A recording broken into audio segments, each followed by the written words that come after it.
Next time I'll get it right, but for now I'll stay right here where I belong. You have an amazing opportunity, young generation, to rise above and be proud of the choices you're making, and get out of a codependent culture and be responsible for you and work harder in your life than anyone else ever will. What do you want? What do you want out of your life? Where do you want to go? If no one else will fight, I'll be the one. I'll be the one to step into their world. I'll be the one to walk with them. And I mean it more than you'll ever know. Some people will ghost you. Well, then maybe they're not real friends. At some point in time in your life, you are going to have to come face to face with yourself. Next time I'm getting it right. Will you believe me if I say this is the last time? And then she points at me and she goes, there's greatness inside of you. Sometimes we need people to believe things for us until we can believe it for ourselves. Because I look at what I'm doing now and it's not lining up with what they said I couldn't do. And now I'm doing everything that people said I couldn't do. Because now I travel the world and I share my story. Next time I'll get it right, but for now I'll stay right here where I belong. And by the time I was 26, I was sitting in 30-day inpatient treatment for alcohol. My family wanted nothing to do with me, couldn't hold a job. I was codependent, all because I thought I could get away with it. I should probably have about 10 DUIs. I only have 2. My last one was June 24th, 2010. That was the DUI that changed my life. For it to hurt more, to stay the same. When I get through this storm, I'll find it on my own. And I'll mean it more than you'll ever know. And so I'm going to talk about connection and belonging. We're looking for a place to belong where someone can come out and say, hey, we want you here. I want you here. We want you around. We say we live in such a connected world. If that's the case, if we really say we're more connected, then why is everybody more depressed? There's no dumb kid. There's no worthless kid. There's only kids that have been starved of love and have been wounded so badly, they're just looking for a place to lay. We can't change the history, but we can help shape their future. Next time I'm getting it right. Take one thing that you want to focus on to overcome in your life. Take one thing at a time and walk through the process. The process is only a process if one stays in it. If you don't stay in the process, then it's no longer a process. What is going on, everybody? Welcome back to the Peer Purpose Podcast. Hope you enjoyed the last episode. Take the things, realign priorities, and I promise you're going to be okay. I'm going to talk about a topic today that I hear a lot of, and so there may be even a little myth on it, a little misalignment in this, so I want to just talk about this because it's a lot of the times nowadays when we get to this place in life, we start talking about, oh, I need to get this and I need to get this. Today I'm going to talk about doing the work, okay? And it's not going to be doing the work in your business. This is going to be doing the work internally on yourself. You know, I work with schools all over the world. Specifically right now, I work with schools in Colorado with a program that I created. And it is really helping kids. We are seeing some amazing results. And so one of the things that I'm starting to see kids do more and more of is actually doing the work, you know, because it's always going to be, you're going to get out what you put in. And so if we decide to do the actual work that we need to do, we are going to really see the benefits of that. It's no different in anything. We can't get to a place where we can move forward in life if we don't actually do the work, right? If you think about in school, if you don't study for something, you're not going to do well, right? If you don't study for, if you want to become a lawyer and you take the LSATs, not going to pass it, the bar, if you don't study. In anything in life, we have to learn to do the work. So recently, the whole premise of this episode is going to be this. Recently, I asked a question in my classes when I was in these schools. I asked a question, and the question was, how many of you guys do things that you don't like that you do them? It's annoying that you do them. You've tried to stop them. You know they're destructive. They're not going to be beneficial in the long run, but you can't. And honestly, 90% of the classes that I asked this to this last week, they literally raised their hand. And I said this. I said, do you know why that is? And I'm not saying that you haven't tried. Like, you have tried to stop it, and you have used your whole willpower and your might to do it. And so I get that. I go, you know why? I say, why, Bobby? I said, because you can't change outwardly what you don't confront inwardly. And so that's going to be the premise of this, okay? You can have all the help in the world. You can have a counselor, you can have a therapist, and if you need that, by all means, go get the help to start healing. You have to, okay? There are things we cannot ignore, and I would never want you to ignore those things. I promise you, healing is an amazing journey, and you're going to be grateful that you did it in the long run. But one of the biggest things I look at is you can have all the help in the world, but if you don't do what you're being asked to do, the change won't happen. It's not going to matter. You can have the most amazing therapist in the world, the most amazing counselor in the world, the most amazing life coach, call it what you want. You can watch the most instructional videos on YouTube, but if you decide not to do the work, there's no way things will change for you. And what you'll end up doing is you'll end up pointing the finger at them and saying, oh, it didn't work, instead of realizing, no, I didn't do the work to make it work for me, okay? And so we have to get to a place where we start taking responsibility. I say this a lot in this podcast, and, I understand that maybe there'll be some things you hear like, Bobby, didn't you say that? But here's the thing. Yeah, I do say a lot of things in a similar way, but let me tell you something, y'all. The truth doesn't change.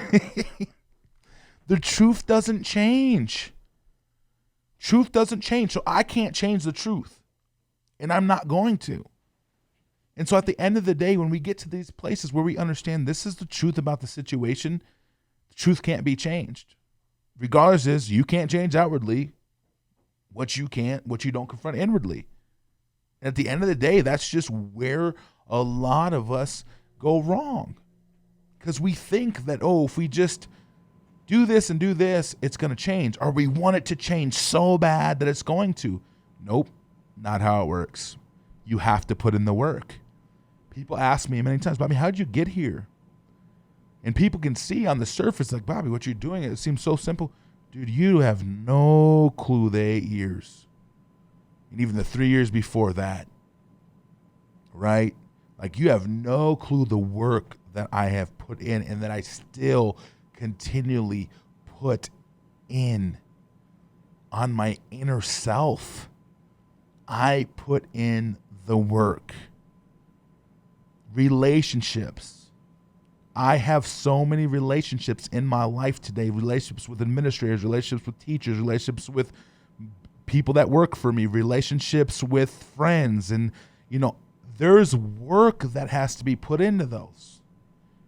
And so I continually invest in the work, because each season, like I said in the last podcast, each season there's going to be something different, new tools that I'm going to need. And so I've made the investment of a life worth growing. And so I want you to understand that if you commit to a growth lifestyle in every way, I promise you, and you do the actual work, when you get to the end of that thing, you will have grown in ways that will even be so foreign to you, but you'll have more value in that area, and I guarantee you'll be able to expand way more as a person in every area of your life than you could ever imagine. Okay? And so understand that. There's also a myth out there today, okay? And I'm not saying anxiety and depression and self-harm is the only thing that's out there. I know there's other things, but there's a myth out there, okay, with, anxiety, depression, self-harm, trouble connecting with others, that all you need to do is sit down and talk to a counselor or sit down, but they're not actually giving you the full, and I'm tired of the lie that's being sold to this young generation. I'm tired of it. About just sit down with a counselor and it's going to get better. No, that doesn't mean it's going to get better. It doesn't mean it's going to get better. At the end of the day, if you have a car sitting in front of you and you're in the driver's seat, if you don't know how to drive that car, it's not going to work. No matter what you do, it's never going to get to a place where that car works for you because you didn't learn how to drive it. And name anything, right? Get behind a tractor as a farmer. If you don't know how to drive a tractor, it ain't going to matter. And so I'm here to debunk the lie that you're getting. Not only do you have to sit down and ask for help, and we're going to get to some practical tools today, but you actually have to do the work that help is giving you. And the help can't do it for you, no matter how much you want them to. Because as you get older, there comes a point in your life where, like, even your parents, they can't do it for you because they're not you. And it's your life. And they're not responsible for you. Right? At the end of the day. Like, they're not responsible. So we have to get out of this mindset. Like, if I just sit down with a counselor or a therapist, no, because if you don't do that work, if you don't commit to the life of growth, I promise you nothing will change. Okay?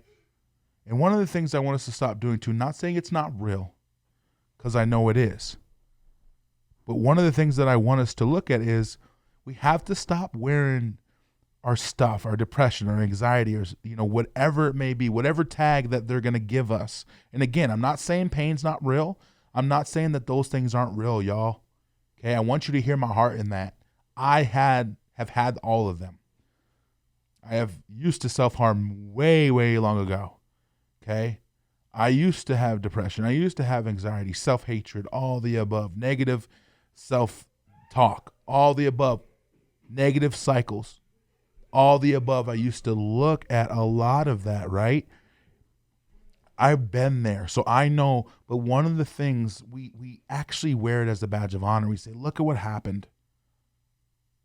And I'm sorry, that's not teaching you anything but learned helplessness. And it's not going to do you well in the long run. So I'd rather tell you the truth to say, let's not sit in that place. Let's move out of that place. And the only way to do that is if we start working through the things. Okay? We have to stop expecting people to excuse our behavior in the name of anxiety, in the name of depression. Okay? We have to stop that because we're responsible for our lives. And there's going to be no way you're going to get around that. I understand it's real. I understand it's not fun. I used to have panic attacks. I know what it's all about. I get that. But it doesn't mean we don't have to do the work. Take that responsibility.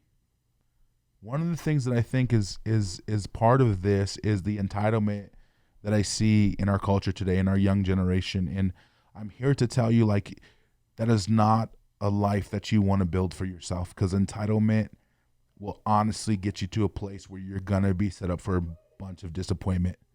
You're going to be let down quite a bit, a lot of times, because you're going to be expecting things. And a lot of this comes in relationships with people. A lot of this comes in maybe the things we think we're going to get. And when we don't get it, we build it up so much that we're so crushed when we don't, because at the end of the day, you're not entitled. No one's entitled to give you anything, right? And even if giving you things don't actually teach you anything. So the last thing people want to do is give people things that aren't going to. Sometimes you give people things, it destroys them, right? It destroys them, Actually, like, I had a situation last May. I was considering giving my nephew for his graduation a significant amount of money. But after a while, I was like, no, I think that could destroy him more than it could help him. And so I refrained. I gave him something, but not the significant amount that I was considering. And let me just say that I could have. But I was like, nah, I'm good. That's not going to teach him anything. Okay? Again, we can't change outwardly what we don't confront inwardly. Okay? So we have to understand that there's a work process in this. So I want to challenge you, if you're, because here's the thing, here's what I look at too. If you're seeing a counselor and you have been seeing one for months or even a year and not much is changing, unless it's just a bad counselor or therapist or whatever it is, or even if it's someone you're talking to, unless they're just bad at what they do, it's probably not them. I just got to be honest about that. It's probably not them. It's probably you. You have probably made the decision that you're not going to do the work. And again, it's not enough just to sit in a session with a counselor and then expect it to change. It's not. You got to do what they're asking you to do. If they're asking you to process motion, then go and process it. You know, and I'm not even saying it has to be a counselor. It can be anybody, a trusted adult, whatever it is, whoever you can open up to. A lot of kids open up to me, right? But again, I can give them the stuff, but if I don't give them the actual, if they don't take the actual tools and apply it, then there's not much I can do for them. Okay, so here's a few things that I want to kind of put down here today. Okay, I want to ask you. I'm gonna start just giving you some things here because, and trust me, there's a lot of kids that come up to me and even a lot of adults and different things like that say, hey, I really want to change. And they actually do it. Like they actually really apply it. And I'm proud of those ones because they're seeing results and they're like, oh man, dude, like you're right. This happens. And so different things like that. So it just, I love to hear it. Matter of fact, I have a story with this. Just recently, one of my kids came up to me at a school and was like talking to me. I was like, Bobby, I got something to tell you. Okay. It was like Friday night. I was going to start my negative thought cycle again. And I remember what you said about positive affirmations. And I was laying there and I started speaking positive things over me and I fell asleep. And I had an old mentor that used to say every time I said something that he felt was like good, he's like, that's growth, kid. And I looked at her and I said, that's growth, kid. Because it was. Because even 6 months ago, a year ago, she would have just looped and would have took her down the belly of the beast for the whole weekend. But again, she applied the things that I was teaching her. Okay. And so here's where we're at. Okay. Here's what some work may look like when someone's going to help you work through some internal stuff. All right. So one of the things you got to first start by asking for the help. You got to go get the help. So maybe it's a therapist, maybe it's a counselor. Okay. Maybe it's, if you want a life coach or whatever it is, maybe it's someone on YouTube that you've seen or just whoever it is, a trusted adult that has been through some things in life, not like your friends that are struggling with the same thing because they're not going to be able to help you. But like if it's a trusted adult that's been through some things, that's where we start. You got to ask for the help. Okay, so we have to get to that place where we say, all right, it's time for me to really go ask for help here because I know it's not manageable anymore. And so when we get to that place, that's the first start because you're admitting defeat. And when you admit defeat, now we have something to build on because you know that where you've been before that has not gained you benefit. Okay. Second thing is you have to learn to identify the problem. Okay, a lot of the times I see this, people don't really know the problem or they don't want to identify it. And let me just say, I understand, y'all, it's not easy to look at the things inside. It's scary at times. I know that. I get that. I've been there. But you have to identify the problem. You have to get to the root, okay? Because if you don't identify it, it's not going to change. And here's the thing. There's a saying out there that says, if you don't see the problem, it's almost as if it doesn't exist. And so you have to identify what's the actual problem. Why am I always depressed? Why am I so anxious all the time? And you have to get to the main problem. So being able to identify that is going to be part of doing the work, right? We look through it. And you have to be honest about what questions you're getting asked. Otherwise, no one's going to ever be able to help you. Okay? And then you have to get to a place where you own your part. Okay, what part did you play in that? Okay, there's always a part that we played. No matter how big, no matter how small the problem is, we all play a part.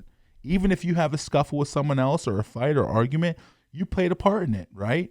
So you played a part in the situation. Usually 90% of the time you play a part in it. So we have to acknowledge that. What part did I play? You know, for many years, I would feed the things that I struggled with alcohol. Okay? Not saying alcohol was the main problem, because it wasn't. But that was the part that I played. And then the fact that I stuffed it all. Okay? So we gotta get that. We gotta get to a place where we own our part. Okay? Change the way you're looking at the problem. Okay? Change the way you are believing about yourself regarding that actual problem. Okay? That's part of doing the work. We have to say, okay, how am I was looking at the problem one way. Maybe you're blaming someone for this problem and say, no, that's not. And then you start saying, no, okay, I opened myself up to that. How did that happen? That's changing how you look at the problem. Okay? That's changing how you played a part in it and saying, all right, now what do I believe about this? Okay? What do I actually believe about myself regarding this problem? Do I believe that I can get through it? Do I believe that it's, whatever it is? And so we get to those places, then we start actually seeing, okay, now we have the right perspective to actually continue on this journey. And then after that, you got to make new habits, new beliefs, new choices, right? The only way you change your behavior is if you change your beliefs about that. You have to change your beliefs about the behavior. Because if you don't, you're only going to be getting the same. And so that's where you start building new things up. Okay? If you had a struggle with trusting people and you're so hurt by people, you have to learn to build new habits in that. And you have to start saying, okay, I'm going to learn to trust people. I'm going to get to know someone. I'm going to step into their world. They're going to step into mine. And I'm going to start building that back up. Okay? It's about doing the work, y'all. I want you to get this today. We have to understand this. Things don't change if you won't do the work. It's not enough just to go sit across from someone and have them talk at you. You have to take action on what they're teaching you. If you can do that, that's when things will really start changing. Okay, I love y'all. I'm proud of you. You're going to be okay. I'm in this with you.